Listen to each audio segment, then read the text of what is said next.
Hello Technolovers, Hari Raya Idul Adha 2023 atau 1444 Hijriah tinggal menunggu hitungan hari. Idul Adha adalah salah satu hari raya dalam agama Islam yang jatuh setiap 10 Zulhijjah.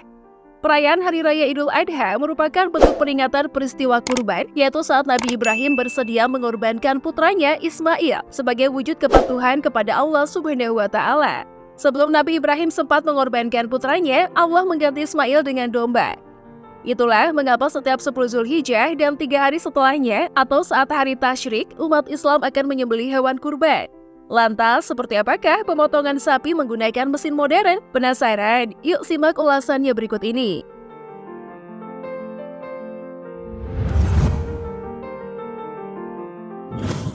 Di era sekarang, perkembangan teknologi melesat dengan sangat cepat. Bahkan sampai saat ini, teknologi sudah banyak digunakan untuk mempermudah banyak hal. Salah satunya adalah untuk kepentingan bisnis. Tak bisa dipungkiri lagi, perkembangan dalam dunia teknologi turut mendukung efisiensi dalam dunia perbisnisan. Hal ini juga tak luput dari dunia peternakan yang turut memanfaatkan peternakan sapi teknologi modern, perkembangan teknologi untuk menciptakan lingkungan kerja yang lebih efisien.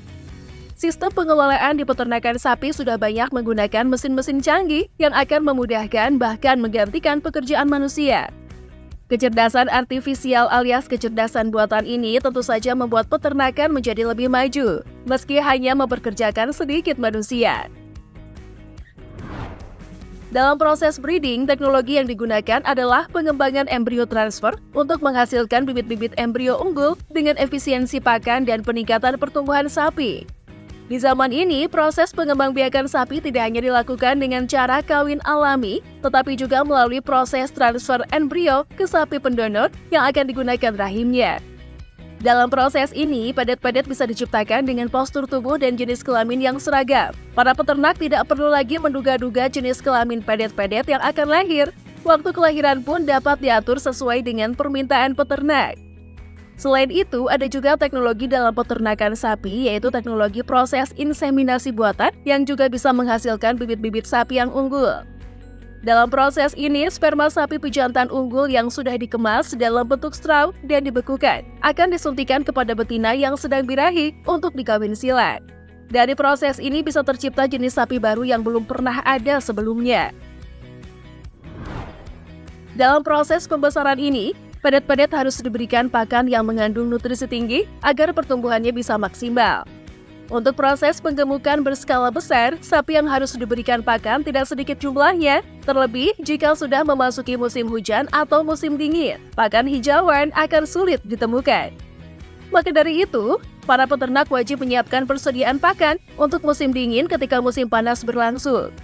Pakan-pakan tersebut biasanya akan diproses menggunakan mesin-mesin canggih untuk dikeringkan dan dijadikan silase agar dapat bertahan lama. Banyak negara di dunia ini menggunakan peternakan sapi teknologi modern. Salah satunya adalah mesin pemerah susu sapi yang tersedia di peternakan Australia. Para peternak hanya perlu menggiring sapinya untuk mengantri di depan mesin dan masuk satu persatu secara bergantian. Lalu dengan sendirinya mesin itu akan memasangkan alat ke puting sapi dan memerah susu sapi sesuai dengan yang biasa dilakukan dengan manusia. Dengan begini, pekerjaan memerah susu sapi dapat dilakukan dalam waktu singkat dan tanpa perlu repot. Puting sapi akan dibersihkan, diperiksa melalui sensor terlebih dahulu sebelum diperah. Dari mesin tersebut, susu sapi akan ditampung di dalam mesin yang terhubung dengan langsung ke sistem komputer. Peternak hanya perlu memantau hasilnya melalui monitor komputernya, tanpa harus turun tangan langsung untuk memerah dan menghitung hasil produksi susunya.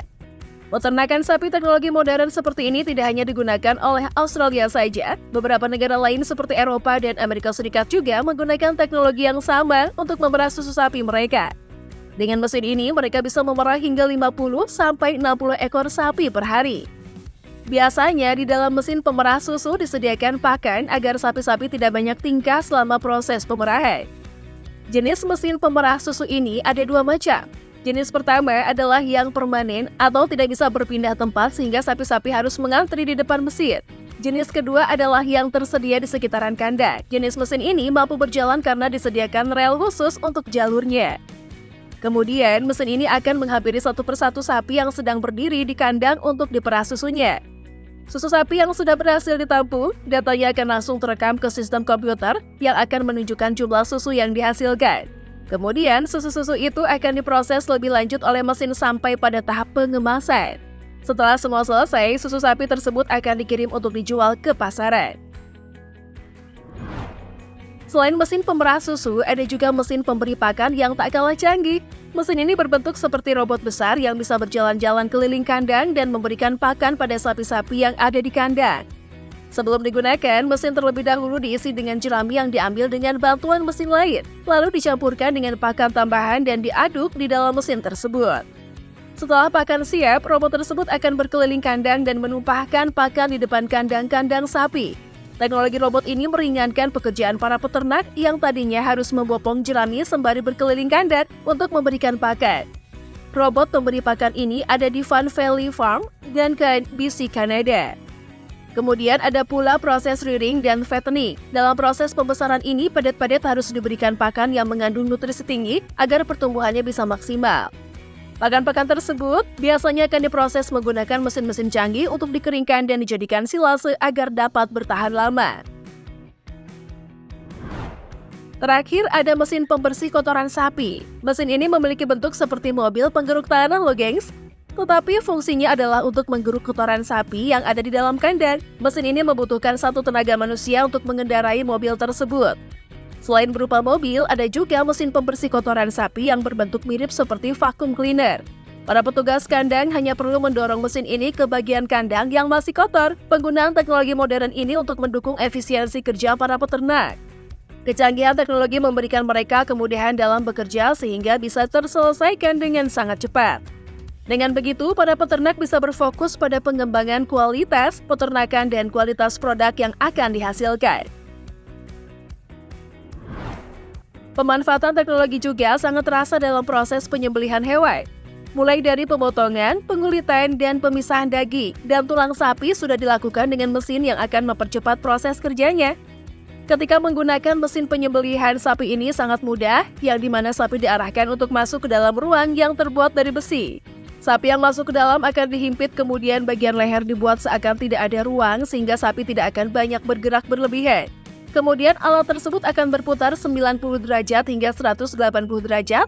Selanjutnya lah hal yang paling penting, yakni proses penyembelihan sapi.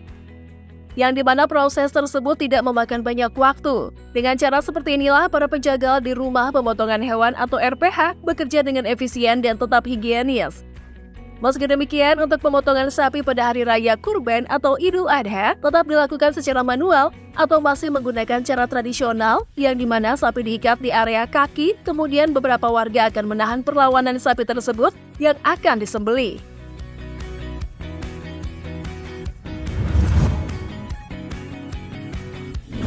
Nah, itulah tadi ulasan seputar pemotong sapi modern menggunakan mesin super modern.